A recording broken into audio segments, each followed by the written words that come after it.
This meeting is being recorded.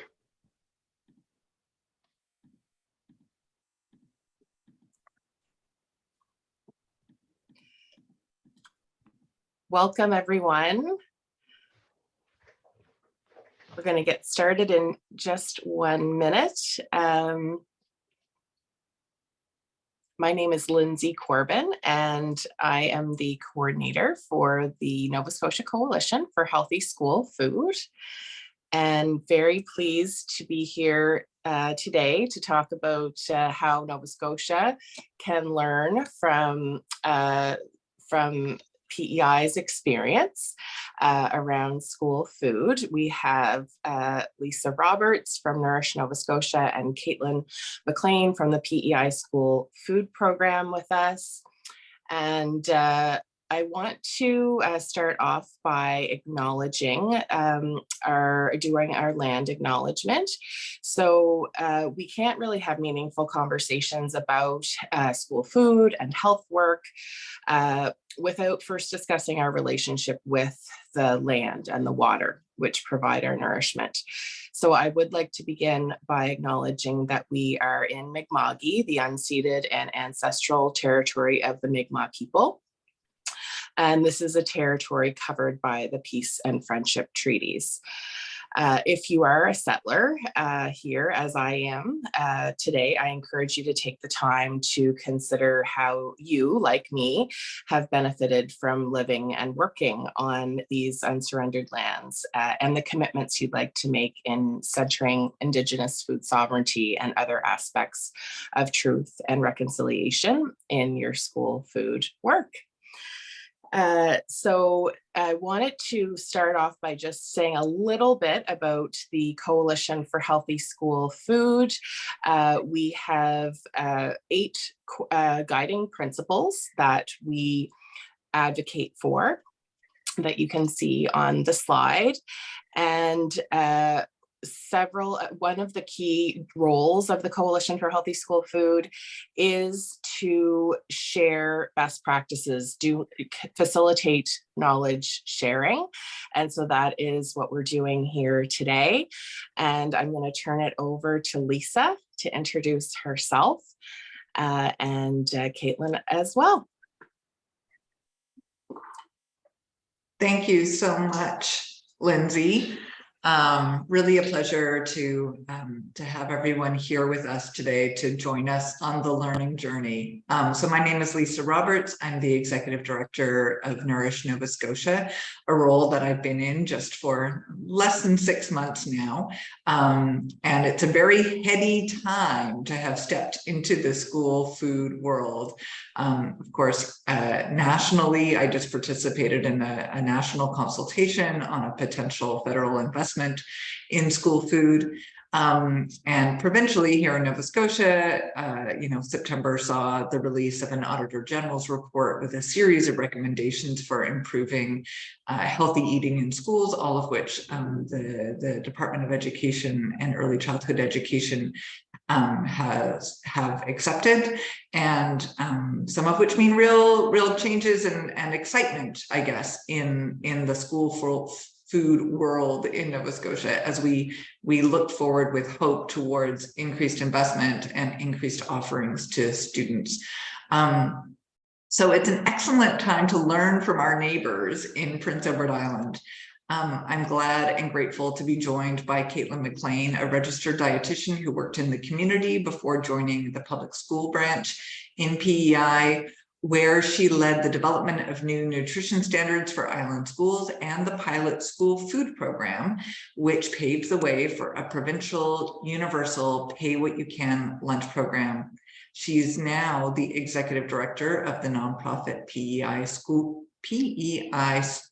Food Incorporated, which took over the lunch program called Bon Appetit for the 2021-2022 school year. So Katelyn, welcome, and thank you so much for making time for us.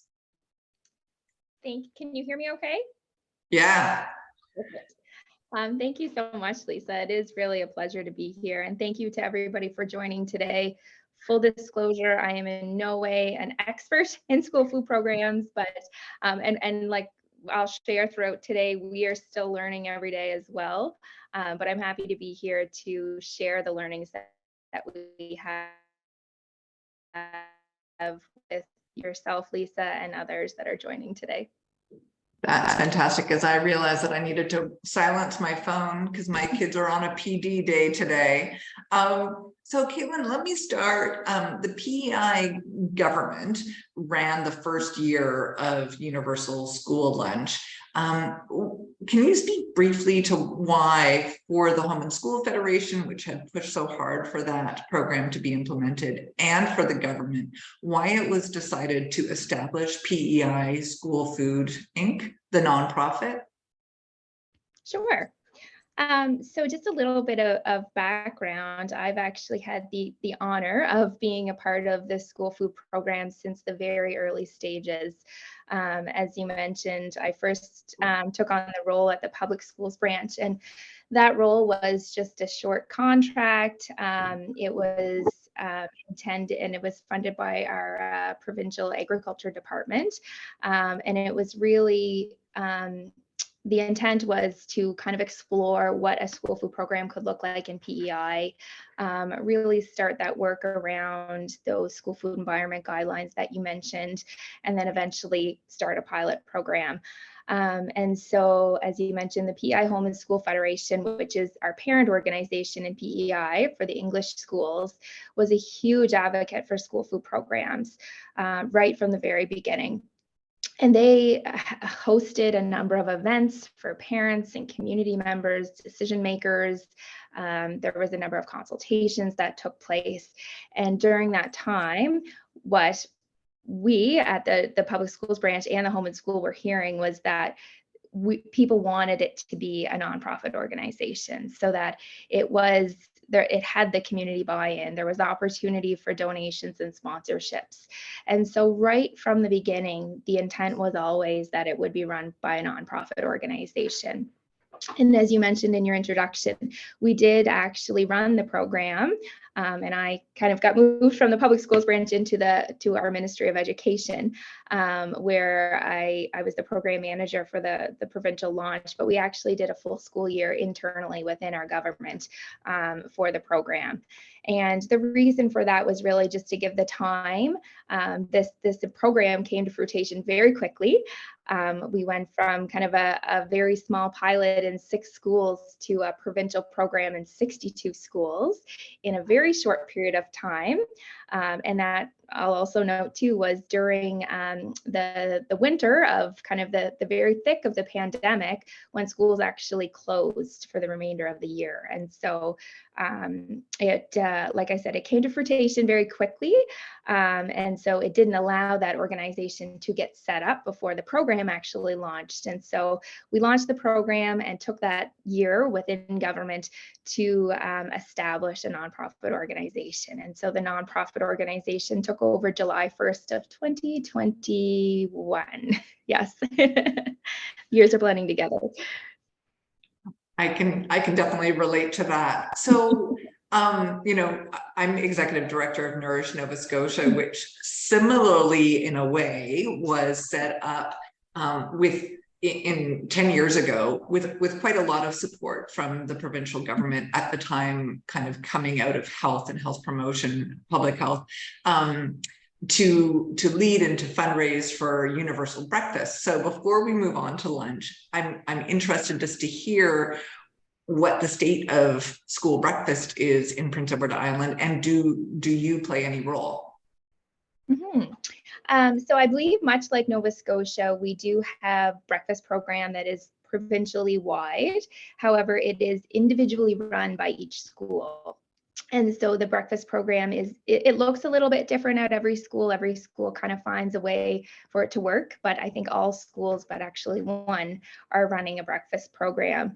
And so it actually is the Department of Education that provides funding for the breakfast program, amongst others. I'm sure you guys are familiar with Breakfast Clubs of Canada and PC Children's Charity and others. And of course, community donations and things like that to the school. But at this time, our organization operation is focusing on lunch, because that really was where the gap was. There was a breakfast program already there, but there was no offering for lunch. And so we're focused on lunch right now. Is that to say we may not take on breakfast in the future? I don't know what that looks like yet, but right now our focus is around lunch. Thanks for that. So moving on to lunch, imagine that you had a new neighbor who just moved in and had just, registered their kids for school.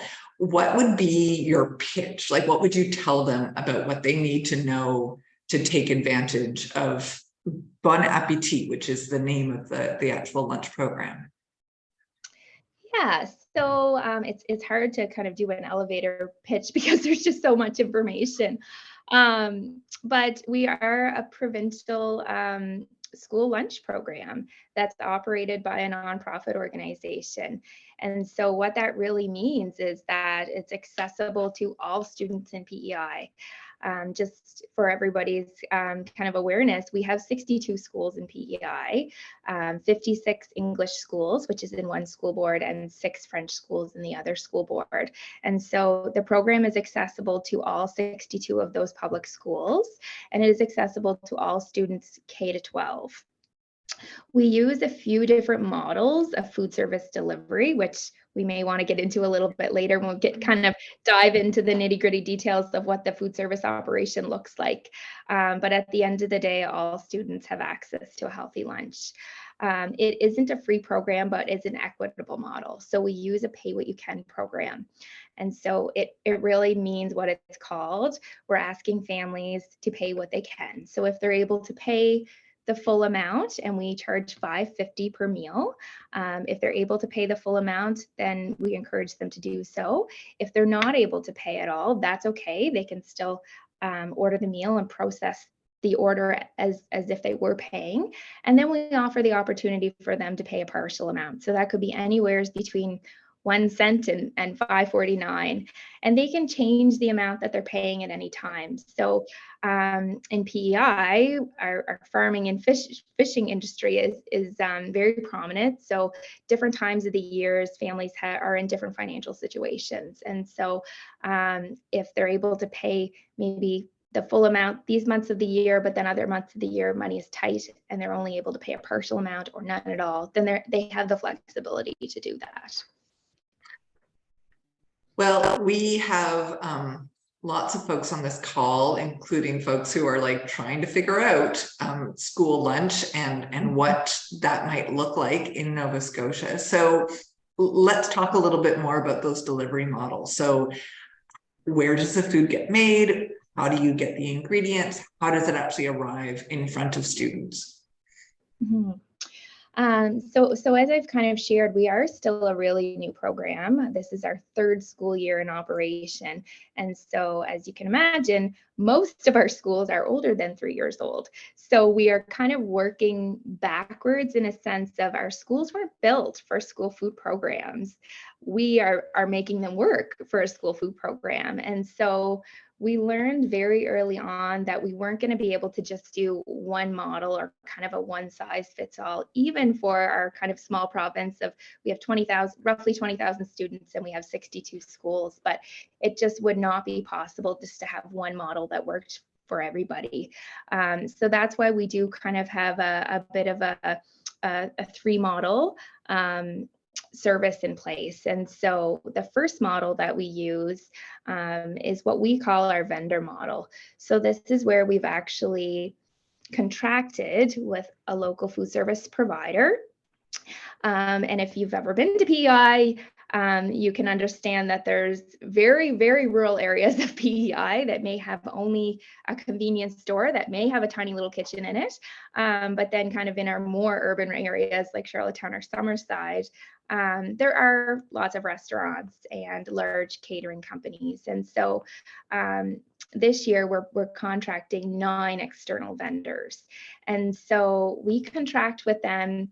We compensate them a price per meal and the delivery.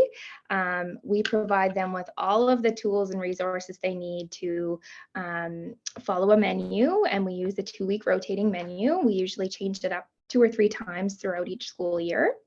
We prepare all of our own standardized recipes that accompany the menu. We do all of our food costs, we have nutritionals, we have basically everything that vendor needs to be able to execute the menu. And so we pair up those vendors with nearby schools in their area, and they work together to kind of accommodate the lunch times and drop-off times and things like that. And so they prepare the meals, deliver to the school at lunchtime every day. And so those schools are schools that either have no infrastructure or very limited infrastructure. And for example, some of those schools might have one oven or a dishwasher or a fridge, maybe even a staff room or something like that. So it's just not equipped to be able to do anything on site. So our second model of food service is what we call our hub model. And so this is where we're actually able to move into a space within a school that does have a commercial kitchen. And so we purchase all of our own food and supplies, and we hire our own staff. And so we're basically doing exactly what a vendor does, but we're doing it ourselves. So we're following the same menu, standardized recipes. And so we prepare the meals for the school that we're in, and also deliver to what we call satellite schools, which is a few nearby schools in the area. So much like the vendor, where they don't have the ability to do anything on site. But in the hub, we do have the opportunity most of the time to provide grab and goes and other things within kind of a cafeteria setting. So kind of complements the other program. And so I'll mention too that we have 5 of our own hubs that we're operating this year. And then lastly is our 5 French schools. So I mentioned there's 6 French schools. One of them does not have a kitchen, so it uses the vendor model. But the other 5 do have their own kitchens in their schools, and they had existing school food programs that were already happening. They already had their own staff in place. And so they essentially act as a hub, but only for their school. So you can see that there's a few different models happening here, but at the end of the day, everybody has access to a healthy school lunch. And so I'm picturing a spreadsheet of revenues and a spreadsheet of expenses. And there are so many variables because it's, you know, the purchase price. And I imagine that the purchase price is times the number of lunches that a family orders. And so that the price can vary, the number of lunches can vary. And then of course there's food costs and your labor costs. So what are the challenges for you now related to the bottom line, or do you have like a strong enough partnership with the provincial government that you can be flexible as that bottom line shifts? Mm-hmm. Yeah, that's a good question, and it definitely is challenging to monitor that bottom line because there are so many variables. The Pay What You Can program, we really, now that we've been in operation for a few years, we have a better sense of what kind of revenue return we're going to get. But in all honesty, when we launched this program, we were launching it in the middle of a pandemic. And as everybody on here can probably feel when our wallets are tightening, that it's really challenging right now for families. And so we really didn't know what that Pay What You Can revenue return was going to be. Now that we're a couple years in, we do have a better idea, so we can financially plan a bit better. We have had great support from our provincial government in this sense, that we're able to kind of reconcile if things are off from our projections. But yeah, you mentioned the Pay What You Can, also meal orders. So we compensate our vendors a price per meal. And so if meal orders go up a whole bunch next month, then we wouldn't have had the financial ability to pay for that. So again, that's a variable. And again, we are lucky to have the support from our provincial government in that sense. But also just kind of navigating the rising food and supply costs. Because it is us preparing the menu and us preparing the standardized recipes, as I mentioned, when we're we're developing those, we do have a target in mind for food costs, and we evaluate that every quarter. And so, for example, romaine lettuce has just skyrocketed, and we're serving wraps and sandwiches with lettuce on it. And so we're having to already rethink, okay, our January menu, we have to find other ways to get around this romaine because we just can't meet our targets in terms of food and supply costs. So it definitely has its challenges, and there is a lot of variables to work with there. Thanks for sharing it, sharing like those challenges. And I imagine, yeah, like you said, a fall menu. And of course, right now it feels like a fall, like a season is a very long time. Because there's so much change happening, particularly with food prices. So one of the principles, I mean, the Bon Appetit program hits a lot of those guidelines of the Coalition for Healthy School Food in terms of, equity and health promoting school food. It also, the coalition also talks about promoting community economic development, and obviously your early work was supported by the Department of Agriculture. So, there's interest in having local food as part of school food. What can you share in terms of your procurement practices and what, do you have a target for local, or do you have goals related to that?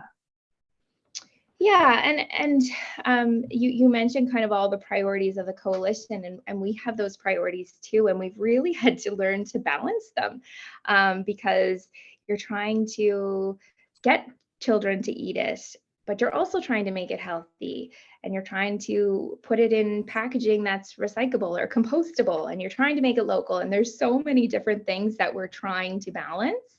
And I would say that we're still in kind of the baby stages, and we're still evolving and improving all of the time. But some of the things that we're currently doing would be when we are designing our menus, we are keeping that seasonality in mind.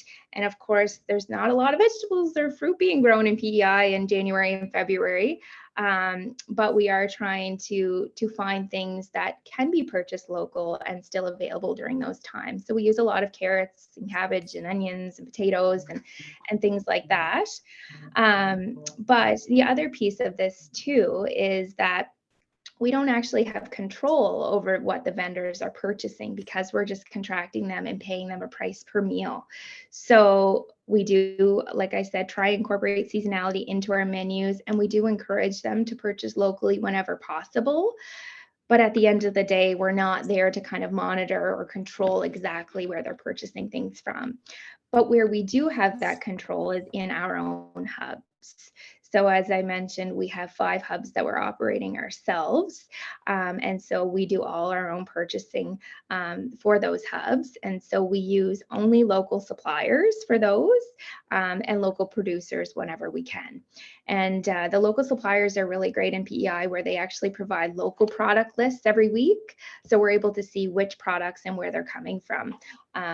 So we do try and incorporate those as much as possible. Thanks so much. I'm aware that questions are coming into the chat, so I'm going to try to not ask every single question I have. I have so many, but one that is coming to the top of my mind is, so how many students are taking advantage of the program? How often? And what does it look like at the elementary school level versus at the high school level? Great question. So I forgot to mention this in my elevator pitch, but we do use an online ordering platform that we've developed and we own.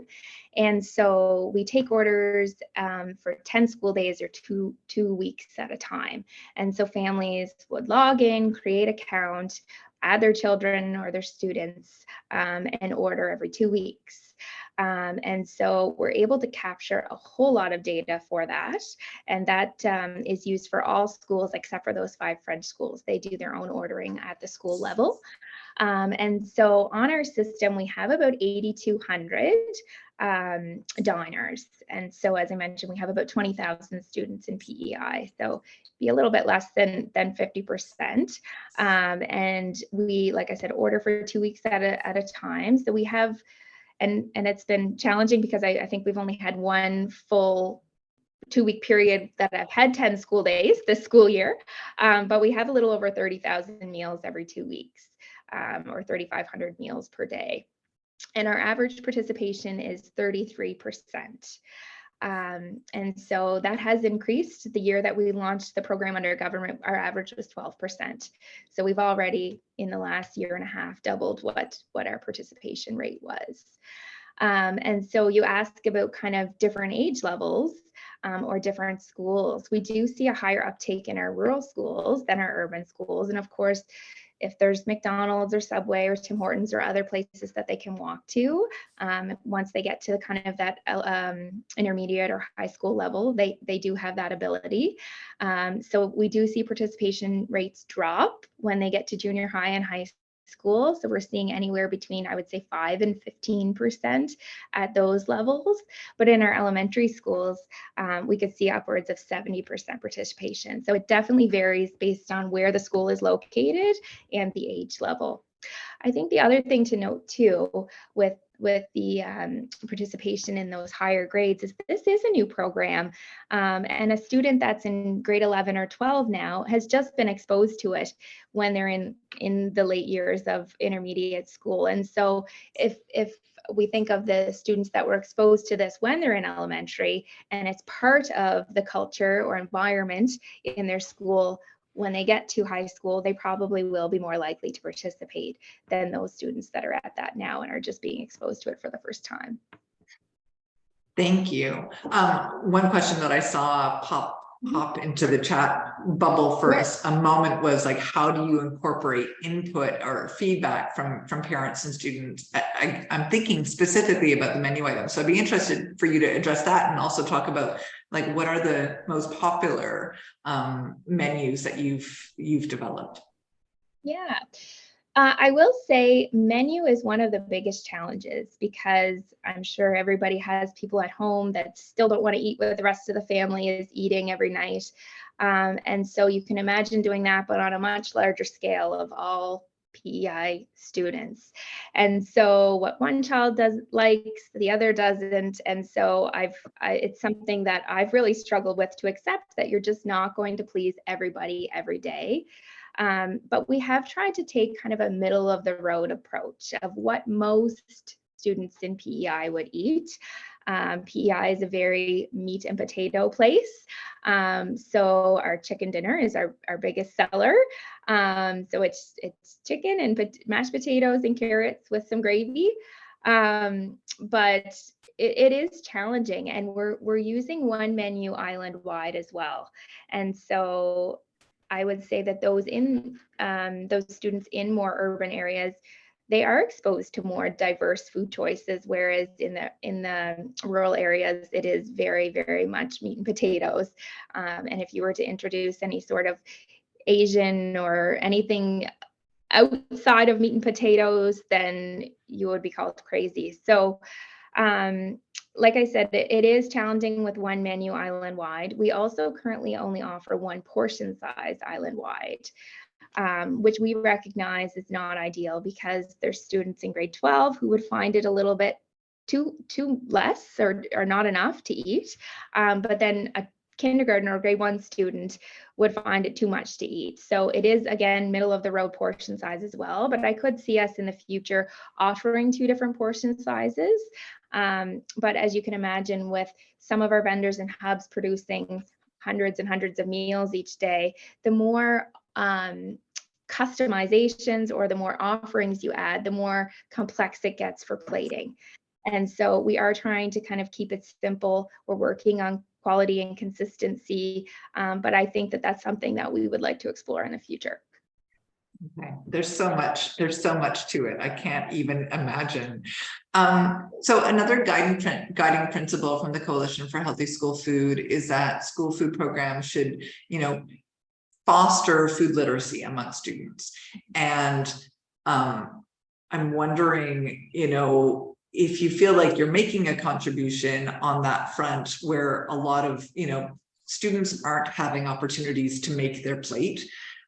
But maybe there's something that you're able to do in the hub schools in terms of incorporating student apprenticeship. I don't know. And you know, do you see potential for fostering more food literacy, allowing students to have more experiential opportunities in the future? Mm-hmm. Yeah, and food literacy, like we're talking all about the food service piece, but food literacy is so important. The two have to go hand in hand. And this is one of our priorities, but it isn't something that we've really been able to break the ground on yet. I cannot wait until we're able to do that. As you mentioned, I am a dietitian, so that piece of work is near and dear to my heart. But so I guess we haven't really broke the ground on that yet. But we're really looking forward to that. And I think that will be something that we do have to partner with the school boards and the Department of Education on, to have that kind of curriculum integration. But it is happening naturally. As we've talked about these hubs, we have trained food service staff. Every one of our hubs is led by a Red Seal chef. And so there are a number of things that are happening every day. The conversations that they have with students, they are able to partner with their foods classes or culinary classes and do demonstration. We're able to provide opportunities for special needs students to come into the kitchen, and whether it be peeling vegetables or chopping things or helping to put covers on dishes. We also are able to take co-op students into the kitchen. So there are lots of things that are naturally happening, but it hasn't been something that we've been able to really focus on yet. Fair enough. Given the learning curve that you've been on, and you know, I'm really grateful that we're having a chance to learn from you. So right now in Nova Scotia, in the schools that do have cafeterias, which is not all of them by a long stretch, the principal is often the de facto cafeteria manager. And I'm wondering what role school administrators, educators, and other support staff play in school lunch now. Oh, Katelyn, are you with us? Yeah, I think it's really important that you have, oh, am I still here? We can hear you. You're frozen on my screen, but we can hear you fine. So let's just keep going. Oh. Going? Okay, let me know if there's any issues. Yeah, so you mentioned kind of the role that the school plays, and it is such an important role. Because if you don't have the school's buy-in, then it's going to be really hard for the program to succeed at that school. I wouldn't say that it's necessarily a great thing to have the principal overseeing or managing the staff in the kitchen. We have an administrative team, and so all of our teams within the kitchen would be supported by our admin team. And it's so important to have trained and qualified people doing the work. I know that there's been lots of kind of recommendations or questions in the past around volunteers, but we haven't really been able to make that work. We do need sustainability, and some schools have really great volunteer based programs, but others do not. Or they do, and then their child moves to the next school and they're gone. So it hasn't been something that we're able to sustain. And so we've really focused on finding really good quality people to be a part of our team. And that really is what makes the program go round, is having really great people involved. But the school can play a role in other ways, whether that be even just ordering lunch for themselves. We do see that the principal will participate in the program. One of our hubs, the principal is the first person in line for lunch every single day. And so it really builds that trust, and it encourages students to try it. Teachers will participate as well. But having that buy-in, allowing us to kind of move into this space, supporting what we're doing, it's so important. I did see, I took a look at your fall menu, and I saw that there was a ham sandwich is one of the menus in the 2-week rotating menu, which obviously wouldn't be an option for Muslim students. And I'm wondering, do you have policies or guidelines? Again, you're talking, you've talked about being middle of the road, but do you have policies or guidelines in terms of trying to aim for inclusion with the menus? Absolutely. So as I mentioned, when I was working with the public schools branch, we actually developed new school food environment guidelines. We actually adapted the ones from Newfoundland to suit kind of our PEI needs. They haven't yet been implemented into policy. However, our organization uses them as a policy. And so we are trying to do our best to incorporate or be inclusive of all students. Our menu offers 2 options every day. So there's always a meat option and there's always a vegetarian option. And so you mentioned kind of the Muslim community not being able to have pork, then on that day they could choose the vegetarian option. And so we also have a gluten-friendly option every day as well.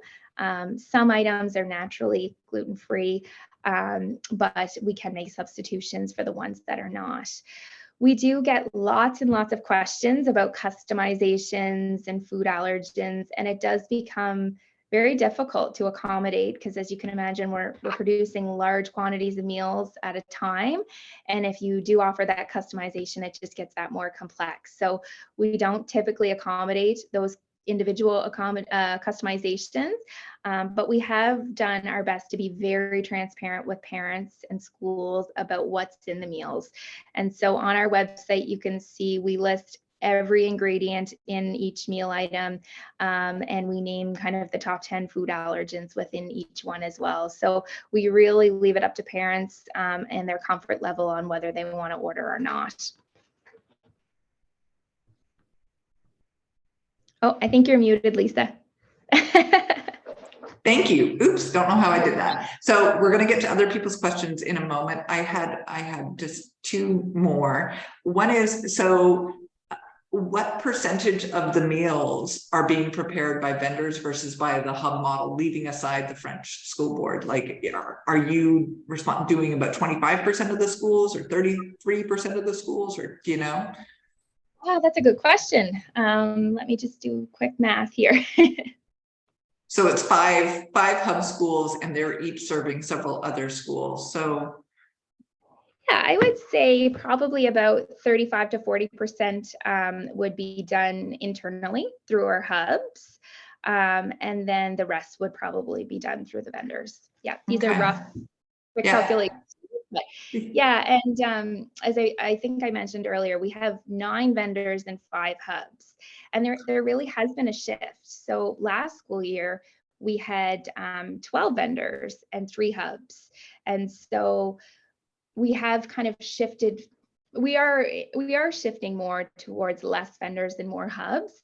And it's not that we're even displacing any vendors. There's just vendors that have decided that they don't want to return, or they're kind of focusing on something else within their business.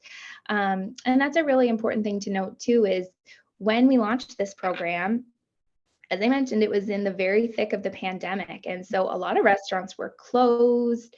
There was no events happening. And so there were a lot of vendors that wanted to participate with us in this program because it was a source of revenue. It was the way to keep their staff on. It was a way to keep their doors open sometimes. And so they were very eager to participate. But as things have returned to normal and events are happening, we are finding that less and less vendors are wanting to participate. But I won't say that all, because we do have a really great group of vendors that are so supportive of this program and are doing it for their community, not necessarily because they're going to get rich doing it. But there definitely has been a shift towards adding more hubs and kind of trickling down on the vendors that we're using. That's so interesting, just how much change there's been even in your few years.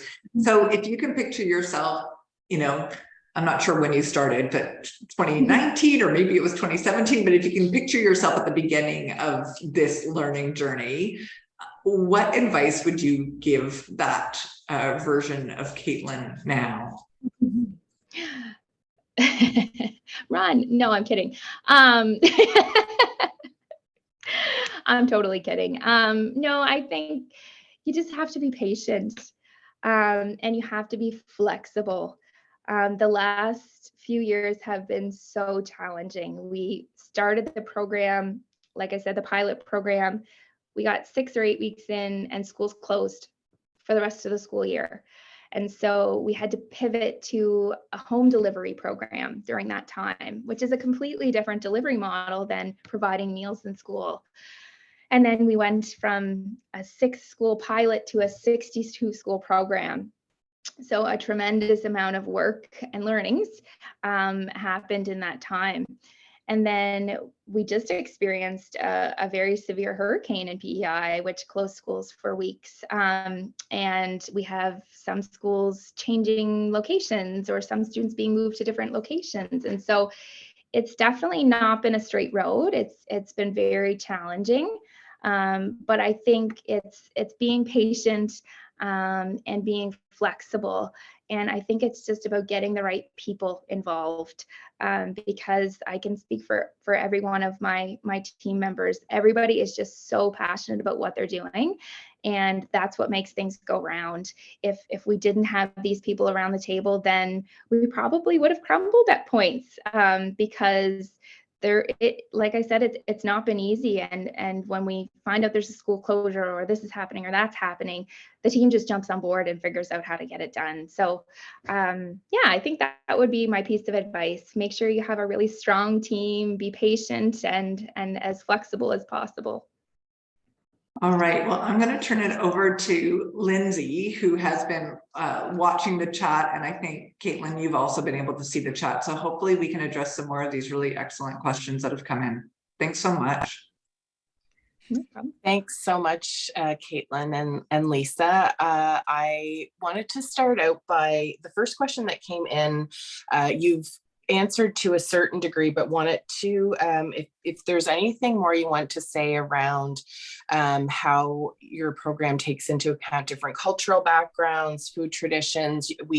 Lisa had asked the question about Muslim students, but and you talked a lot about allergies and customizations.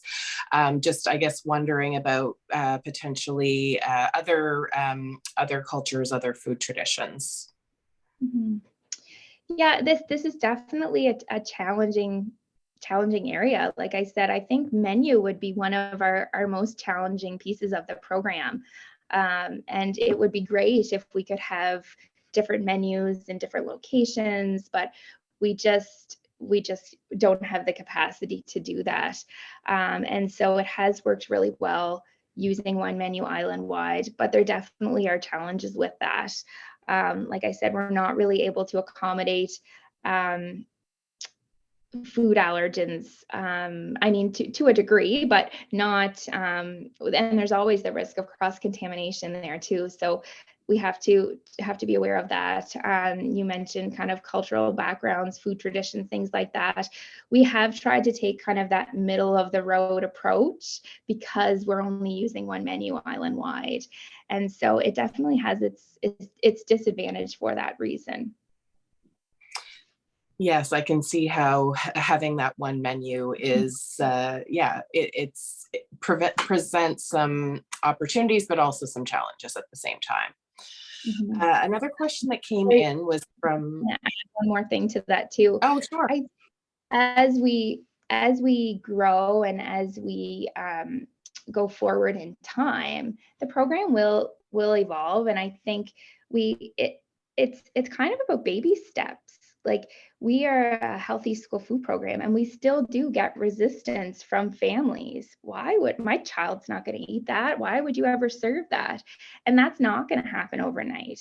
That is going to take time. And so I think we're starting here, and I would hope in 5 or 10 years, we're going to be up here, and that children will be more comfortable trying new foods that they haven't seen before. And parents too will be comfortable ordering foods that they maybe never have seen or tried before. So I think I used this quote before, but you're not going to go from Fruit Loops to shredded wheat overnight. It is going to take time, right? So it goes the same for kids. Absolutely. It's a learning curve for everybody involved, not just those who are delivering the program, but those that are participating. Exactly. Another question is from Michelle Lim. She has asked, in the second model where schools house a commercial kitchen, what is the food prep / production team like? Who hires or manages the team? What types of staff make up the team? I know you mentioned Red Seal chefs, but if there's others that you can specifically name, that would be great. Yeah, so I'll tell you kind of a little bit about kind of our organization structure. So as I mentioned, we have an administrative team that works at the office. So we're small, but we're mighty. There's 4 of us right now. So there's myself. We have an operations manager and a food service manager, and then we have an admin assistant. And so currently the kind of food service team, the ones on the ground actually doing the production and service of meals, report to our food service manager. And so within each one of those hubs, there's a kitchen manager. So that would be the Red Seal chef. And then depending on kind of size of the school or volume of meals, it could depend on what the rest of the team looks like. Most of our hubs have 2 kitchen assistants that would work with a kitchen manager. Another one of our schools or hubs, we're actually just posted today another position for a cook. So there will be a manager, a cook, and 2 assistants. And so a lot of the time, one of our assistants will also do the delivery of meals to the nearby schools. But sometimes if volumes are high, or depending on the location, we're able to outsource delivery. So it kind of depends on the size of the school, how many other schools they're serving, number of meals. It's not as clear-cut of a calculation as I'd love it to be, but it is kind of sometimes trial and error on what they're able to do with the skill set and resources they have. Thank you. So you had mentioned a little bit about the strategies used to engage students and parents' input related to this amazing work that you're doing. This is a question from Cindy Andrew.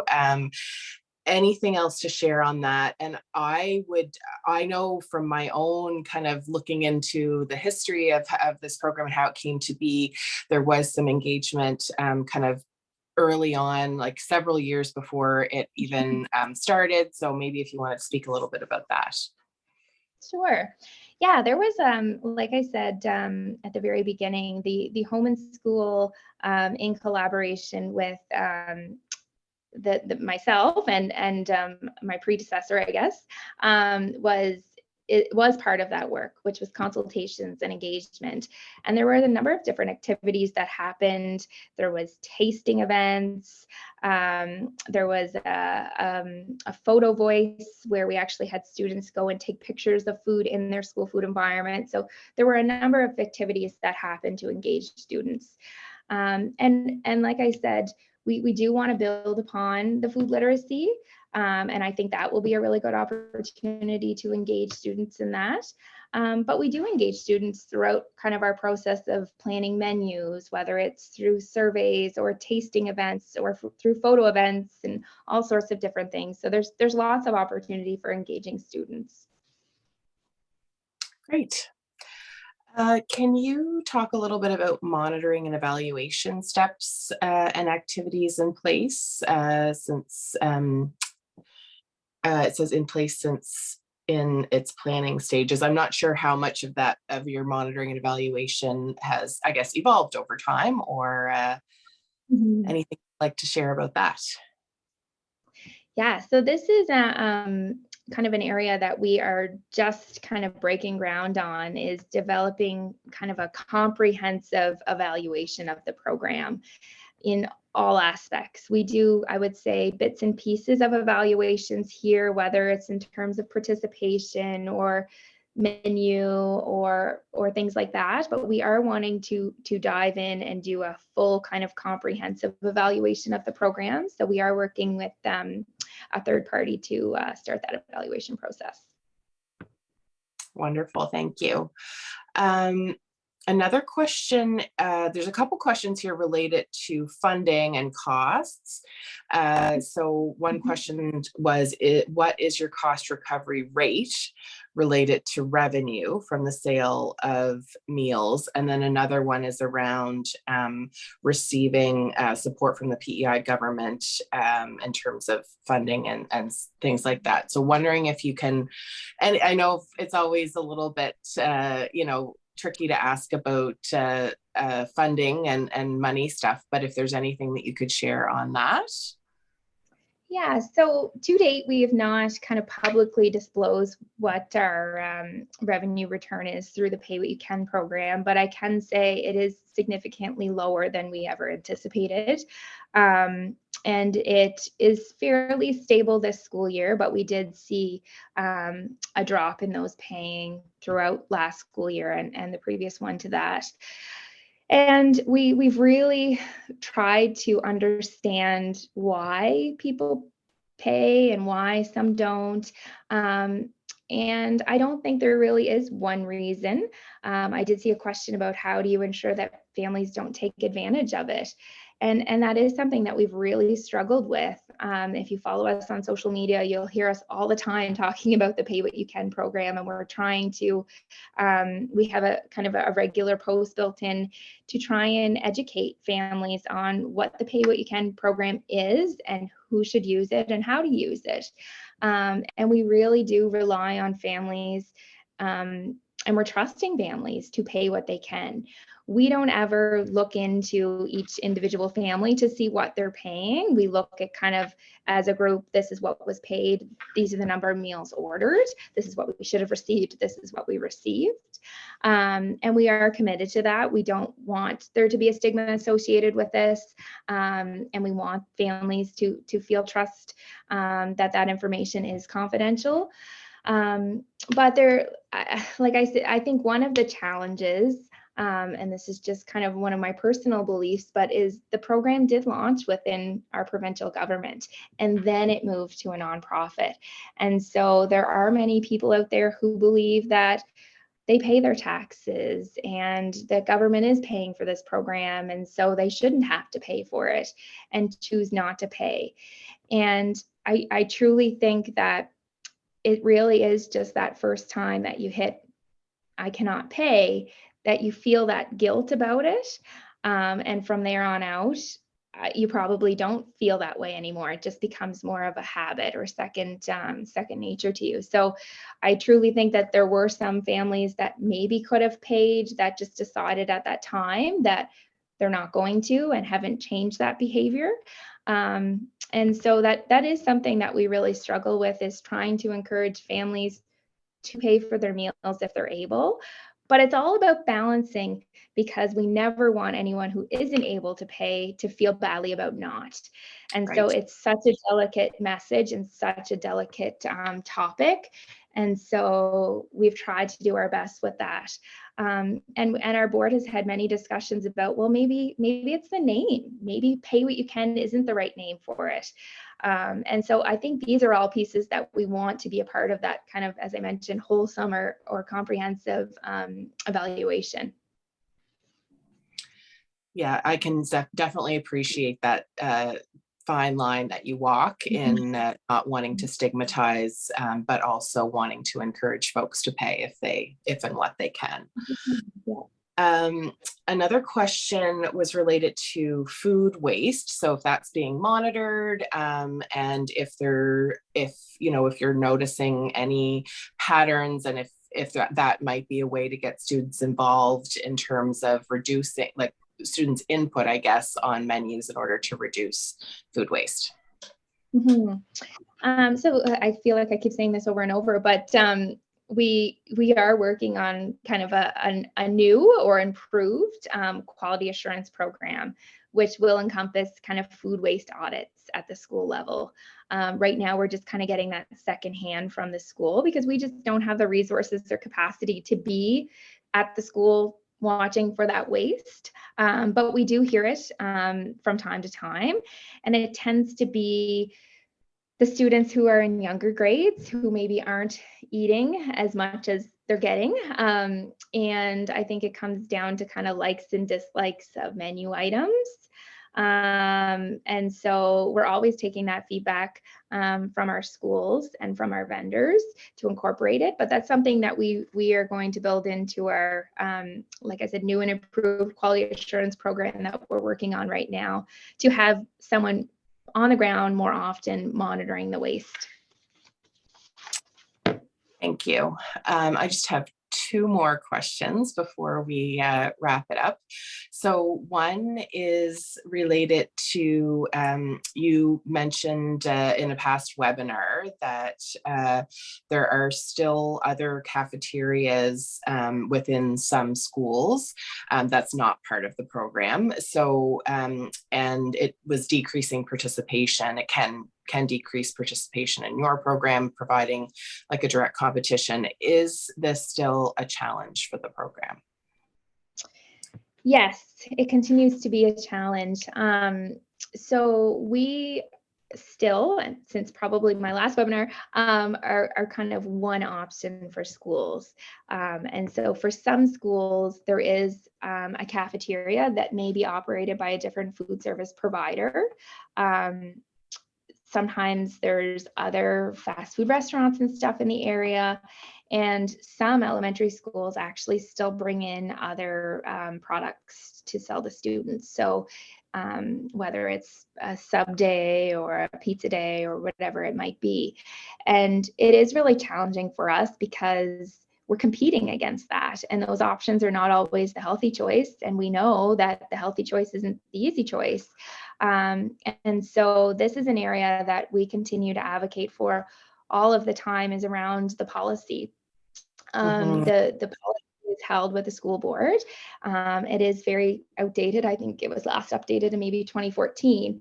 And so when we developed those school food environment guidelines, the intent was that they would replace the policy, and that hasn't happened yet. And there are no resources dedicated to the implementation and monitoring and evaluation of the policy. And so, and some schools are doing a really great job because their leadership really cares and supports this. But others, there are unhealthy choices in school canteens, vending machines. They may be bringing in Papa John's or Greco or whatever it is.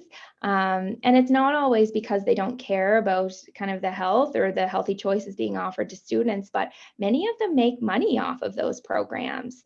And they use that as a fundraising initiative to fund other things in their school, whether it's playgrounds or sports teams or whatever it might be. And so this comes back to your question, Lisa, around kind of what are schools' roles, or how do you get their buy-in? And that is one area that we've kind of struggled with, because we're saying, let's put healthy choices in here. And they're saying, well, I still want my playground to get built and my sports teams to run. And so if you take away my Papa John sales, then I'm not going to be able to do those things. And so it is challenging without kind of an updated policy and resources to support it.